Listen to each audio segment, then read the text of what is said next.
Welcome to Binge Movie Recap. Today I will show you a drama, fantasy, romance film from 2015, titled The Age of Adaline. Spoilers ahead. Watch out and take care. December 31st, 2014. One afternoon in San Francisco, Adaline Bowman buys fake IDs at an apartment before returning home to feed her dog. Her apartment is filled with all sorts of old-fashioned items. Then she goes to work opening a box of film reels highlighting historical events and times. She closes the blinds and turns on the projector to watch one of the film reels. Adaline was the first baby born in San Francisco on New Year's Day in 1908. She later married and gave birth to a daughter, Fleming, only to become a widow after her husband died in a tragic accident during the construction of the Golden Gate Bridge in 1937. 10 months later, Adaline had poor visibility on the road during a snowstorm and crashed her car into a ravine. She died in the freezing lake, but lightning struck her car and she came back from the dead. From that moment on, Adaline physically remained 29 years old. As time passed, she attributed her unchanging appearance to a combination of good diet, exercise, and luck. It becomes increasingly obvious that something is wrong as her daughter Fleming grows older, but she remains the same. One day she is pulled over by a policeman who takes away her ID as it says she is in her late 40s. She decides to move away and does research at a medical school for a year, but cannot find an explanation for her condition that she cannot age. One night as she is leaving college, she is approached by two suspicious FBI agents who force her into a car and tell her they are going to run some tests. They drive to a plane and while they are distracted, she manages to escape captivity. Adaline realizes that she will have to spend the rest of her life on the run. Since then, she has changed her name, place of residence, and appearance to match the times, while her daughter Fleming ages normally, making her appear older than Adaline. On New Year's Eve of the current year, she attends a party. On the wall hangs a photo of her with friends, clearly taken decades ago. She reminisces about that time. Then moves on to meet her friend Regan, who is playing the piano.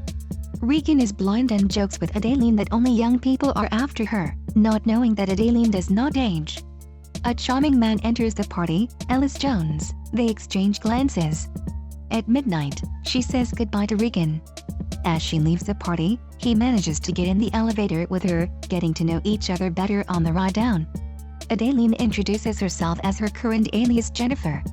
He asks her to meet up with him again, but she politely declines, knowing that she can never fall in love because she can never have a normal future with anyone.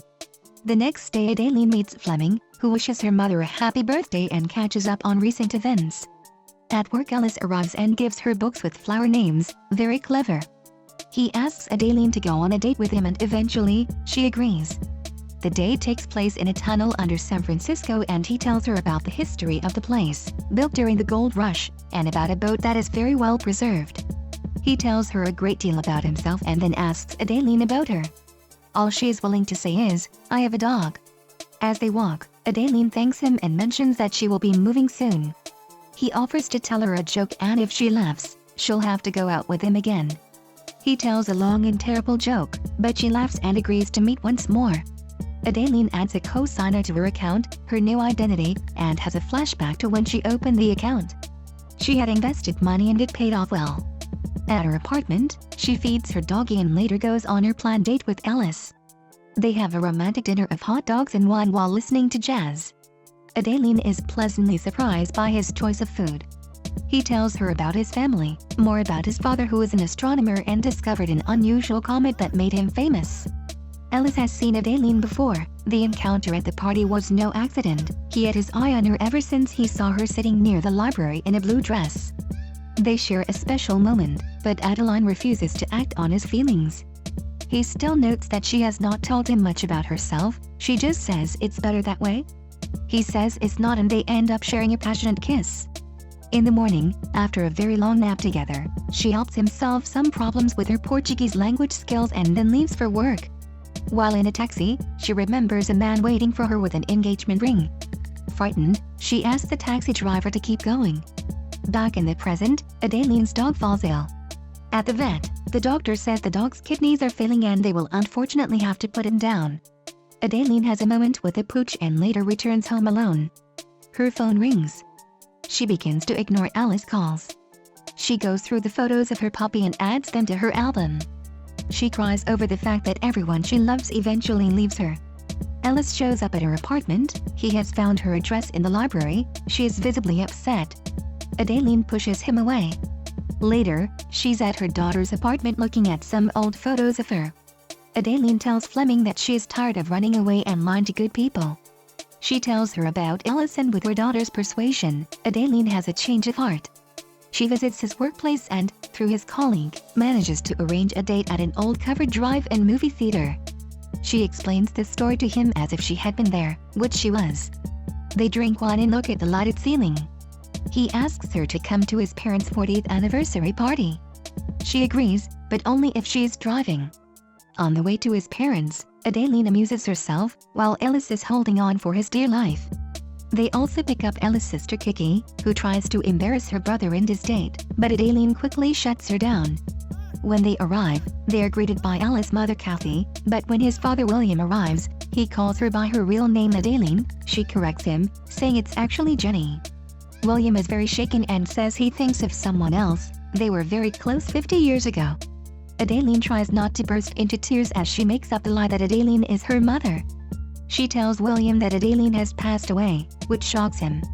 When everyone goes to bed, William still feels uneasy. He pours himself a glass of whiskey and reminisces about Adaline, how he helped her start her car, how she flew with him from London to America, and how she told him her real name even though she had an alias by then. In the morning they talk about how Adaline and Ellis met. William starts a topic about her mother and how she knew many languages. Ellis admits that Adaline is also multilingual. William starts talking about how intelligent and cultured she was. His face lights up as he talks about Adaline from back then. This upsets Kathy, who hates feeling like a second choice. William tells her he loves her and reassures her that she is the only one for him. Adaline and Ellis go for a walk. He apologizes for his father. That evening, they decide to play a tabletop trivia game about history, in which William has a 47-game winning streak. At first Adaline pretends not to know the answer, but after Ellis taunts her, she answers all the questions correctly, shocking the whole family as she answers questions that are basically meant to be unanswered and wins the game. Adaline is taking a walk when William startles her. They talk about stars as he turns the conversation to how he was going to propose to her mother, but she stood him up. He was the man on the bench from her memories. When William leaves, she tells him that Adaline loved him too. As she's about to go to sleep, Ellis tells her that he is falling in love with her and cannot imagine his life without her, even though they just met. She doesn't respond to him. In the morning, when the rest of the family has left on personal ventures, Adaline goes for a walk and runs into William. He tells her that she has a ladybug on her head and removes it, noticing a scar on her hand. Adaline walks away and William is shaken, as if remembering something. He has a flashback memory of them walking in the woods and her injuring her hand. In the present, William goes into a cabin and finds a box from 1966, and he remembers stitching up her hand. Back in the present, he finds a photo they took that day.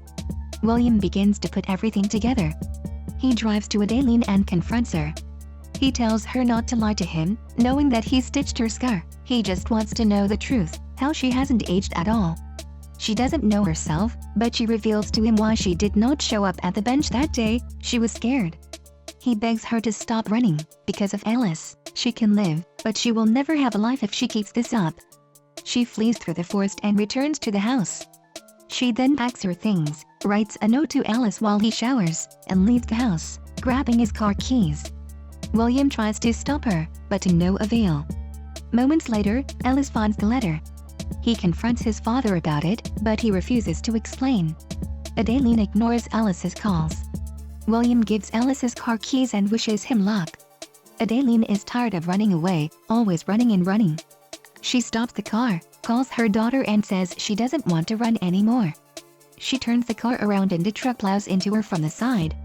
He backs out to check on her, but decides against it and drives off. Adaline lies unconscious on the ground. Inexplicably, it snowed in Sonoma County for the first time in 78 years. Ellis drives up and sees his car lying upside down in a ditch. He finds Adaline, whose heart has stopped, and tries to revive her. At the age of 107, Adaline is dead. The paramedics place 2 defibrillator panels on Adaline's chest and administer 750 volts of electricity. She takes a breath and is rushed to the hospital. The doctor says she has suffered no long-term damage and is very lucky. He goes to check up on her. Ellis thinks she ran away because he opened up about his feelings, but she tells him to shut up, kisses him, and tells him she loves him too. She reveals her real name and age, and when Fleming comes to see her, she tells her that he knows she's her daughter. Somehow, he is unfazed. 1 year later, Adaline has a new puppy. Ellis and Adaline are going to a New Year's Eve party. When Adaline looks in the mirror, she notices silver hair and realizes that she is aging again, which makes her incredibly happy. The end. Thank you for watching. Subscribe if you'd like to see more videos like this.